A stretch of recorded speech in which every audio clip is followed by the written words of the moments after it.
Hola, ¿qué tal? Espero que estés muy bien. Dios te bendiga. Gracias por unirte a un estudio más de la palabra de Dios. Lección última para este trimestre en el contexto del Éxodo. Hemos llegado al fin, hemos aprendido mucho. En el libro de Éxodo también Moisés conociendo más a Dios, también nosotros conociendo mejor a Dios. El título para esta semana es el tabernáculo, este lugar que Dios le pide a Moisés que construya, porque quería estar en medio de su pueblo. Vamos a ver cómo contribuyó el pueblo para que se diera esta construcción, cómo descendía Dios a este lugar de forma visible, un lugar muy importante en el cual pues se manifestaba la presencia de Dios. Un Dios siempre quiere estar cercano a usted y a mí. Sin más, quédate conmigo porque ya casi iniciamos.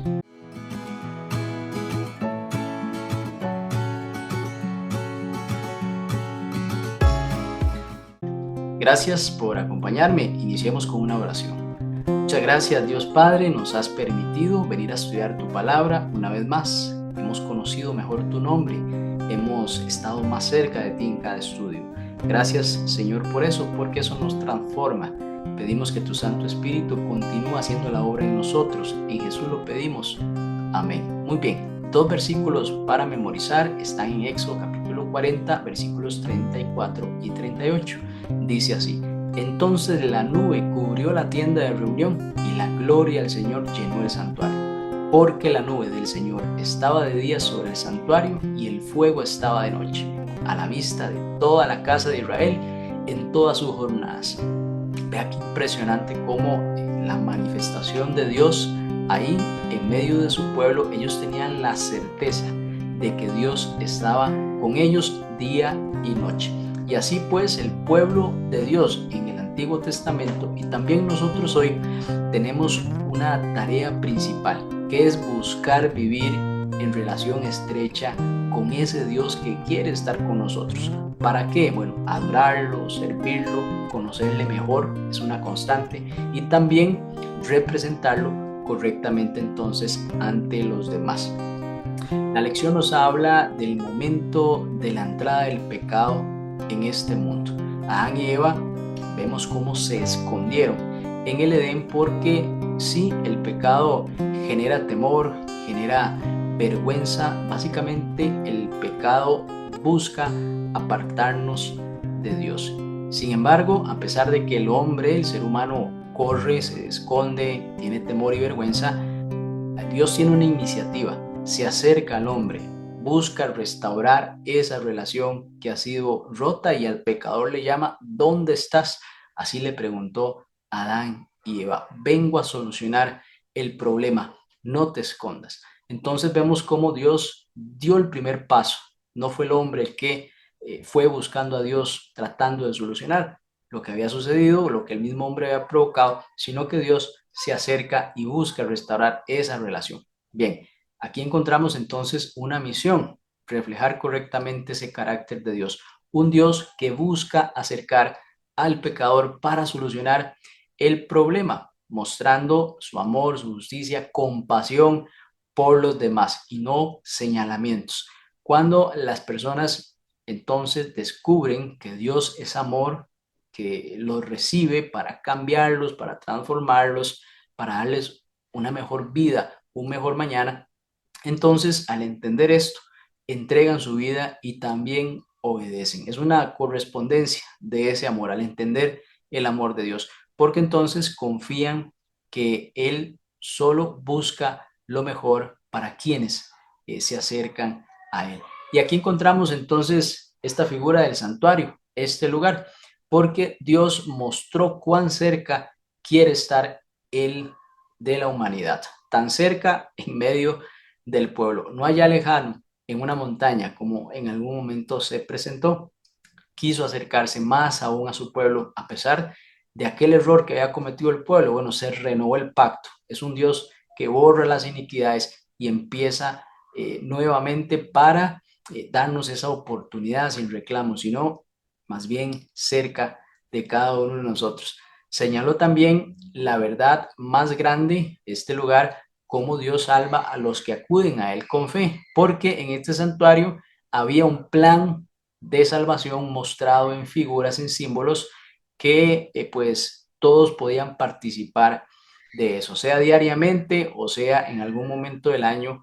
Todo el pueblo de Israel podía estar involucrado en este plan de Dios, que también era un plan personal. Cada persona tenía que llevar en su momento, pues un animalito para que fuese sacrificado como expiación por el pecado personal, y pues a partir de ahí se iniciaba también un proceso dentro de este lugar, el tabernáculo, y pues estas señales, estos símbolos, hoy nosotros los podemos entender también y aplican para nuestra salvación. Vamos a continuar con el estudio para el día domingo.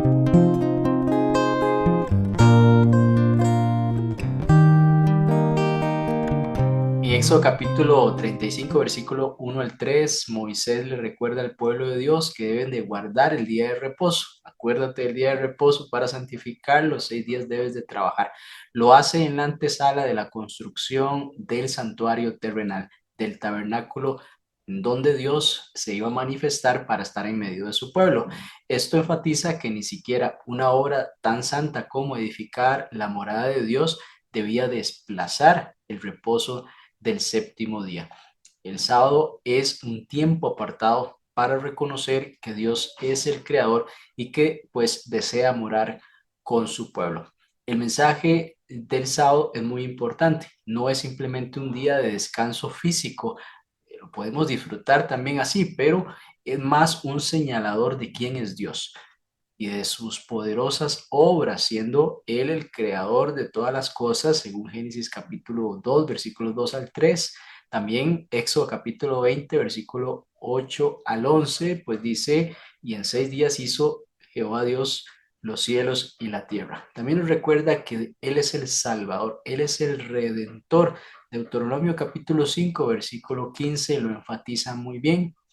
Desea estar presente en nuestras vidas y guiarnos. Él es nuestro creador, nos conoce y por lo tanto, pues desea lo mejor para nosotros.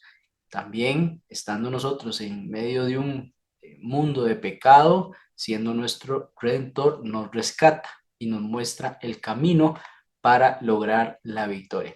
Así que al igual que el santuario, el sábado apunta a la presencia de Dios en nosotros. Algunos aspectos claves del día sábado. Bueno, ya vimos Dios como creador. El sábado es memorial de la creación. De esta verdad se van a desprender todas las demás. Por ejemplo, que el Mesías vendrá, una señal de la promesa de la redención y de la derrota del mal. Dios también restablecerá su reino. Es algo que usted y yo esperamos. Es básicamente, el sábado es un anticipo del reposo eterno y del reinado de Dios, ese lugar donde usted y yo vamos a disfrutar por la eternidad en descanso. Cristo es nuestro reposo, en Cristo reposamos. Venid a mí los que están cansados, cargados, yo los haré reposar, dice el Señor. Bueno, en la tierra nueva, pues ya no vamos a tener los problemas que tenemos en este mundo, las enfermedades, las angustias, tanta situación que busca quitarnos la paz. Allá en la tierra nueva, morando con Dios por la eternidad, pues conoceremos también esa paz. La paz que sobrepasa todo entendimiento, allá será perpetua. También la salvación que nosotros recibimos es por gracia. Eso nos lo recuerda también el sábado, porque guardar el sábado es testimonio de que dependemos totalmente de la obra redentora de Dios. Cuando usted y yo guardamos el sábado es un acto de fe. Estamos diciendo a Dios, también al mundo. Yo hago aquí una pausa importante. Pongo el reino de Dios, su justicia primero y lo demás que me sea añadido. Bueno, conocemos historias de muchas personas que tuvieron que mantenerse firmes en la fe. También nos recuerda que Dios es juez, nos recuerda que la vida eterna es dada a los que aceptan a Cristo, mientras que los que se rebelan a los mandamientos de Dios y persisten en una conducta alejada de lo que Dios desea, pues eso conduce a la perdición. Pero bueno, mientras hay vida, hay esperanza. Podemos acercarnos a Dios y ajustar cualquier detalle de nuestra vida. Un proverbio judío dice: el sábado guardó más a Israel que Israel al sábado.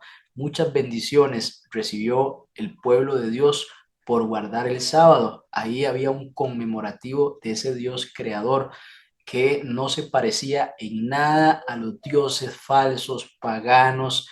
Era básicamente una señal entre Dios y su pueblo. Nosotros, los adventistas o quien guarda el día del Señor, el sábado, esto significa que este día es mucho más que una obligación, guardarlo.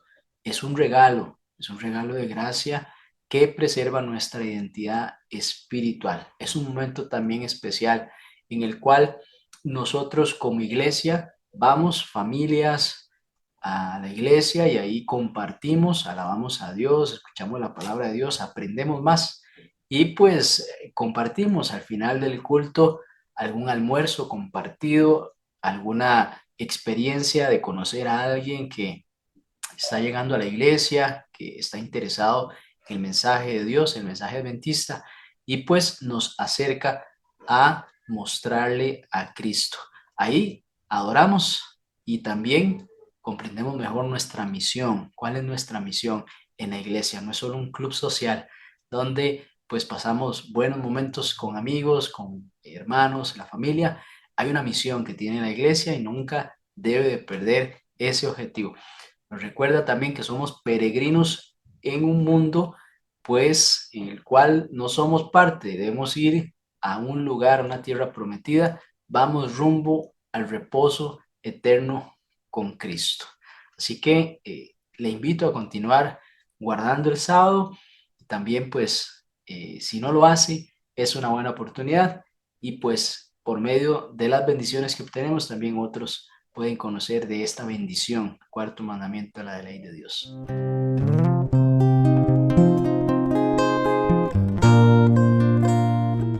Bien, ¿cómo se construyó este lugar, este santuario? En Éxodo capítulo 35, versículo 4, nos dice el versículo: y habló Moisés a toda la congregación de los hijos de Israel diciendo: esto es lo que Jehová ha mandado. Y bueno, el 5 dice: tomad entre vosotros ofrenda para Jehová, todo generoso de corazón la traerá a Jehová: oro, plata, bronce, azul, púrpura, carmesí, lino fino, pelos de cabras, pieles de carnero teñidas de rojo, pieles de tejones, madera de acacia, aceite para el alumbrado, especias para el aceite de la unción y para el incienso aromático, y piedra de ónices, piedras de engaste para el efod y para el pectoral.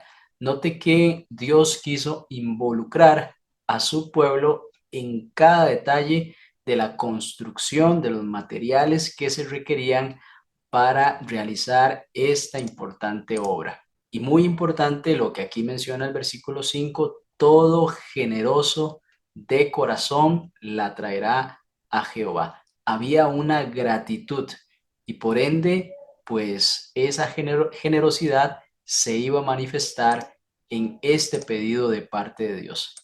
El tabernáculo, como leímos, ocupaba materiales preciosos: oro, plata, lino, piedras, madera de acacia. Eran productos importantes, eran de gran valor.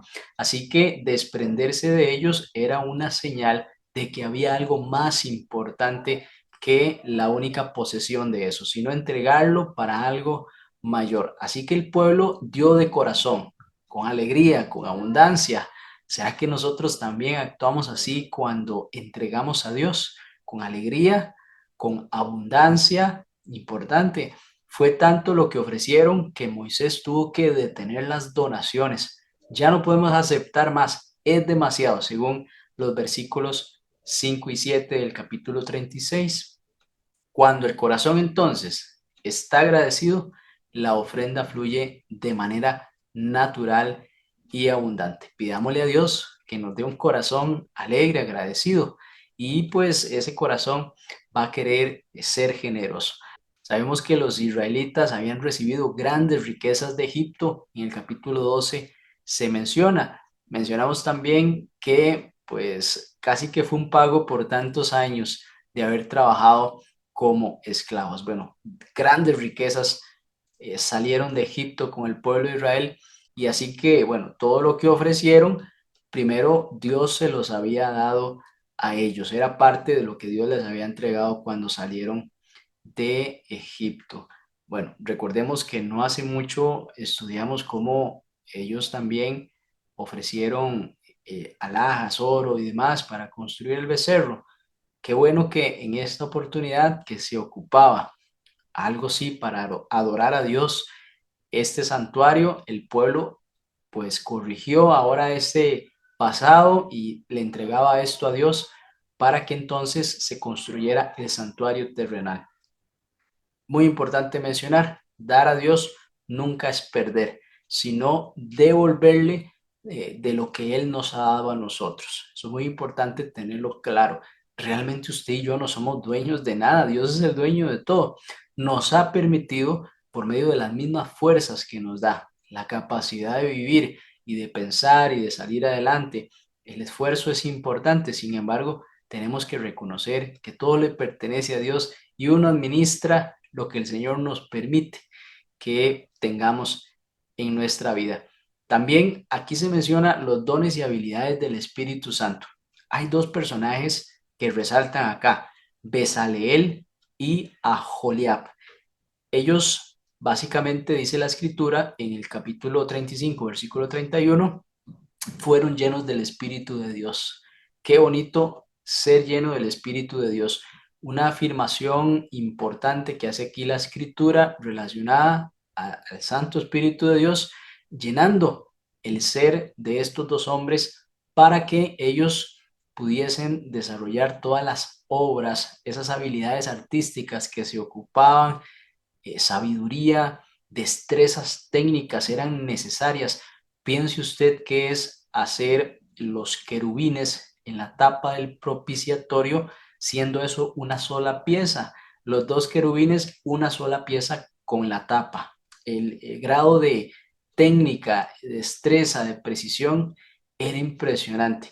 La creatividad también, aunque Dios fue pues bien explícito en los detalles, era importante que ellos tuvieran todas estas habilidades. También las cortinas del santuario alrededor como pared interna, ellas eran de lino, de colores púrpura, carmesí y tenían entretejidos querubines.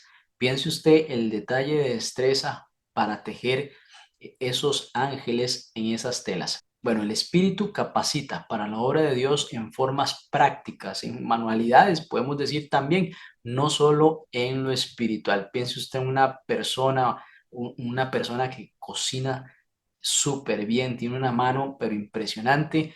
Qué bendición puede ser para muchos que llegan al templo a, bueno, saciar también su hambre física después del alimento espiritual. Eso es muy importante, entre otras cosas. El Espíritu Santo entonces no actúa como magia, eso es importante resaltar, sino que capacita a los creyentes para el servicio si nos ponemos a disposición y somos humildes, podemos llegar a ser instrumentos poderosos en las manos de Dios. Hay un equilibrio que se debe mencionar entre dones y frutos. ¿Cómo podemos analizar esto? Bueno, los dones que llamamos habilidades, talentos para la obra, deben ir acompañados del fruto del Espíritu, no solo acciones dando resultados. El fruto del Espíritu tiene que estar presente allí, porque frutos sin dones podemos denominarlos como buenas intenciones, pero poco alcance. Dones sin frutos, habilidad vacía, sin verdadero testimonio. Debemos de procurar siempre que lo que hacemos lleve la firma del Espíritu de Dios. Eso a nosotros nos garantiza un éxito en la misión, porque estamos, bueno, obteniendo resultados de una actividad, de una práctica de nuestro trabajo, pero eso lleva como enfoque mostrar a Cristo y el fruto del Espíritu Santo, sin lugar a dudas, lleva ese sello. Entonces, Podemos decir que los dones florecen cuando se cultivan los frutos en la vida diaria. Y cuando usted pone al servicio de Dios un don, es muy probable que Dios le entregue otro. Así que es bueno porque va creciendo no solo en la fe, sino en sus capacidades de mostrar a ese Dios de amor. ¿Qué dones me dio el Espíritu de Dios a mí? Piénselo. Enseñanza, servicio, generosidad, liderazgo, creatividad, de pronto una hermosa sonrisa para recibir a alguien. Qué importante. Estoy cultivando esos frutos del Espíritu para usarlos con un corazón correcto. No vaya a ser que sea vanagloria, que de pronto me sienta yo muy capaz y me olvide de Cristo y busque ensalzar el ser, la persona y olvidarse de Dios después de haber recibido su bendición. Será también que mis ofrendas reflejan la gratitud por la provisión que Dios ha tenido conmigo. Bueno, son importantes preguntas que debemos de reflexionar. Así como el pueblo entonces construyó ese tabernáculo para que Dios habitara en medio de ellos, hoy nuestras ofrendas, talentos, frutos del Espíritu de Dios sirven para edificar la iglesia. Cuando alguien pone un don al servicio de Dios, glorifica a Dios e edifica la iglesia, y empezando por uno, es edificado en Cristo.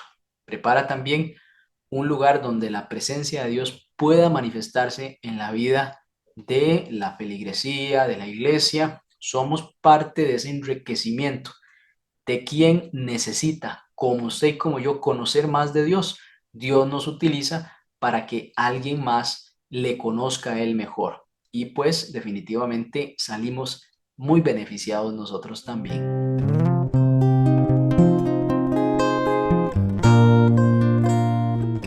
Bien, vamos a adentrarnos un poco más en detalle en la construcción del tabernáculo, según Éxodo capítulo 36, versículo 8 y también capítulo 39 y versículo 31. El capítulo 36 y versículo 8 dice: todos los sabios de corazón de entre los que hacían la obra hicieron el tabernáculo de 10 cortinas de lino torcido, azul, púrpura y carmesí. Las hicieron con querubines de obra primorosa. Y el 39-31 dice: y pusieron en ella un cordón de azul para colocarla sobre la mitra por arriba, como Jehová lo había mandado a Moisés. Piense usted en estas instrucciones tan detalladas de parte de Dios. Era importante para Dios los detalles. Bueno, definitivamente sí. Aquí vemos básicamente dos detalles en todo el tabernáculo, en diferentes áreas. El primero, en este versículo 8 del capítulo 36, vemos el detalle de las cortinas. Y también en el versículo 31 del capítulo 39, el detalle de la vestimenta del sumo sacerdote. Era impresionante cada detalle mostrado por Dios para que se hiciese en exactitud. Dios entonces dio instrucciones explícitas para la construcción de este lugar. Cada detalle, telas, medidas, materiales, utensilios, vestiduras, fue cuidadosamente descrito Dios, y además el pueblo debía seguirlo. Dios se interesa entonces en cada aspecto de la adoración. No debemos de ser descuidados. También se interesa por nuestra vida espiritual. No debemos de ser descuidados tampoco.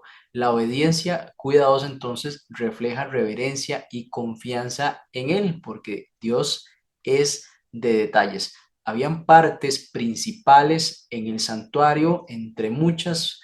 Bueno, la lección busca listar las 10 más visibles o notorias. El tabernáculo como tal, este lugar amplio, habían telas, cortinas, era una estructura de madera de acacia, ese tabernáculo, porque pues era un lugar donde se debía de poner telas pesadas, así que una estructura era importante.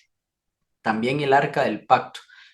Es muy notorio este artefacto porque ahí estaban las tablas, las 10 palabras, los 10 mandamientos, también el maná y la vara de Aarón que había florecido, Estos elementos estaban en el arca del pacto, el propiciatorio, básicamente la tapa con los querubines, y ahí se manifestaba la gloria de Dios. También la mesa de los panes de la proposición, esta mesa donde habían dos hileras de panes de 6 cada una, completaban las 12. 12 era un número, es un número importante bíblicamente, las 12 tribus de Israel, los 12 apóstoles. Cabe mencionar que Dios es el pan de vida, así como descendió el maná del cielo, así vino Cristo, el pan de vida para nosotros.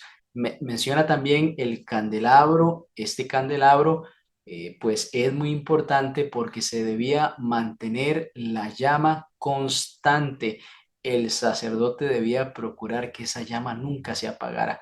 Esta llama pues es el Espíritu Santo que siempre debe estar en nuestras vidas y se ha mantenido a lo largo de la historia a pesar de tanta persecución a la palabra de Dios. El altar del incienso, aquí el sacerdote elevaba un olor grato al Señor, pues lo hacía de forma diaria, simboliza las oraciones de los santos, ese olor grato que sube a Dios, que solo Cristo puede representar de la manera perfecta.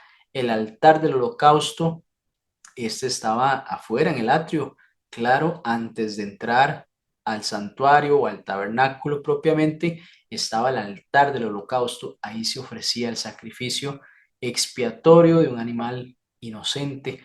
La fuente de bronce, un lugar donde el sacerdote se purificaba, se lavaba sus pies, sus manos, era una señal de purificación. Vemos esto como un nuevo nacimiento, el bautismo es muy bien representado en esta parte. El atrio básicamente es el patio o el perímetro donde pues está todo, ahí se realiza todas las ceremonias. El inventario de materiales, pues muchas cosas internas que se ocupaban para desempeñar el servicio. Muy importante mencionar las vestiduras sacerdotales como el efod, pectoral, turbante, etcétera. En algún momento, pues, pudiese haber un estudio solo de la vestimenta del sacerdote, muy impresionante. Santidad. Llevaba la mitra, que es básicamente la parte que va en su cabeza, esos pensamientos, la mente dirigida a Dios y Dios dándonos santidad.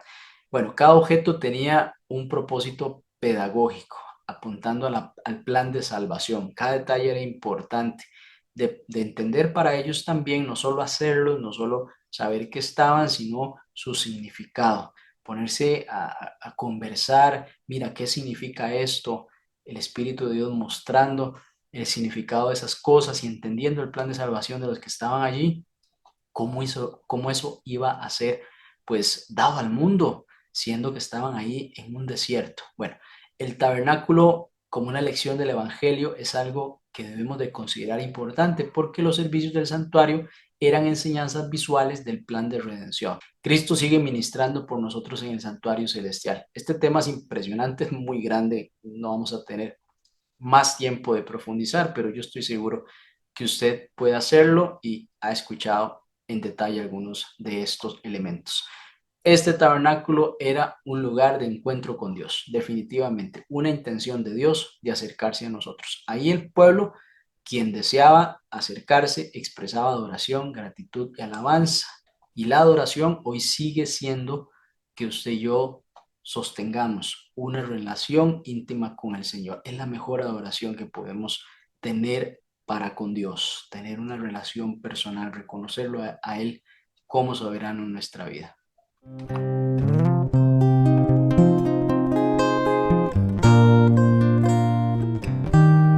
Bien, ¿qué hacía de este lugar lo más importante? Bueno, la presencia de Dios mismo, lo que Dios quería, morar en medio de su pueblo. Dios se manifestaba en la nube de día y la columna de fuego de noche, según Éxodo capítulo 40, versículo 38.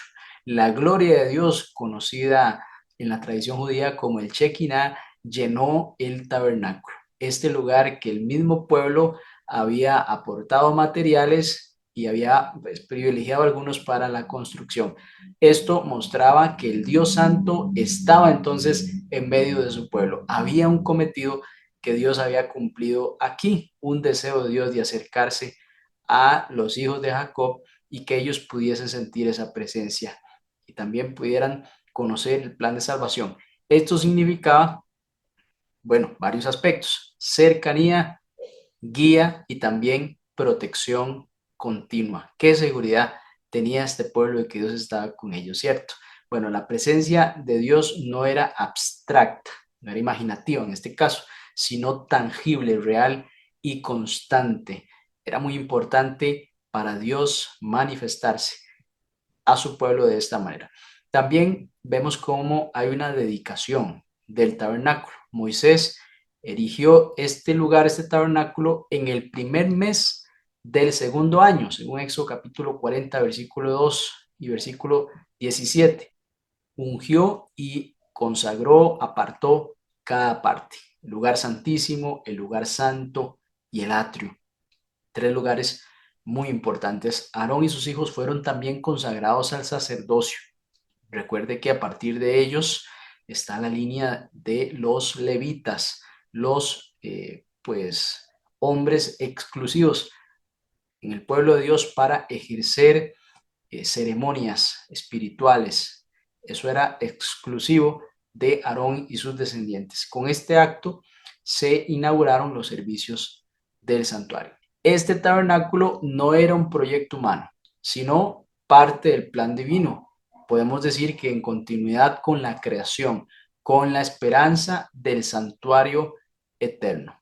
También podemos hacer aquí una proyección futura. Este tabernáculo apunta a una dimensión cósmica. Recuerde que él fue hecho basado en un modelo existente. Ahora, la Nueva Jerusalén será el santuario de Dios con los redimidos, según Apocalipsis capítulo 21, versículos 2 al 3, 22, 1 al 4. Y también el apóstol Juan en el libro de Apocalipsis, recuerde que él vio en visión el tabernáculo de Dios donde salían relámpagos y truenos. Bueno, Dios morará permanentemente con su pueblo en la tierra renovada. Esto es algo muy impresionante de pensar. Ahí pues no habrá más llanto, no habrá más dolor, porque las primeras cosas pasaron y ahora todo es hecho nuevo. La historia del tabernáculo anticipa la victoria final de Dios y la restauración del Edén. Esas figuras siempre Dios busca darnos esperanza. Eso es muy importante. El énfasis de Dios es que sí, hay situaciones difíciles, hay problemas, dificultades fuertes, pero hay esperanza. Para un hijo de Dios, aquí no terminan las cosas y siempre hay cosas mejores para quienes honran a Dios.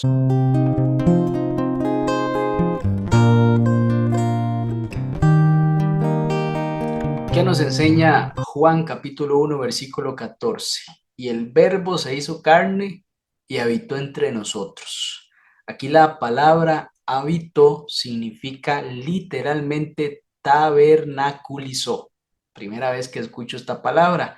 Es decir, puso su tienda entre nosotros. ¿Dimensiona usted lo importante de lo que venimos aprendiendo del santuario y la manifestación de Cristo en nuestra tierra? Así como Dios habitó con Israel en el tabernáculo, ahora entonces Cristo, Dios mismo, caminó entre los hombres, es decir, estuvo aquí con nosotros.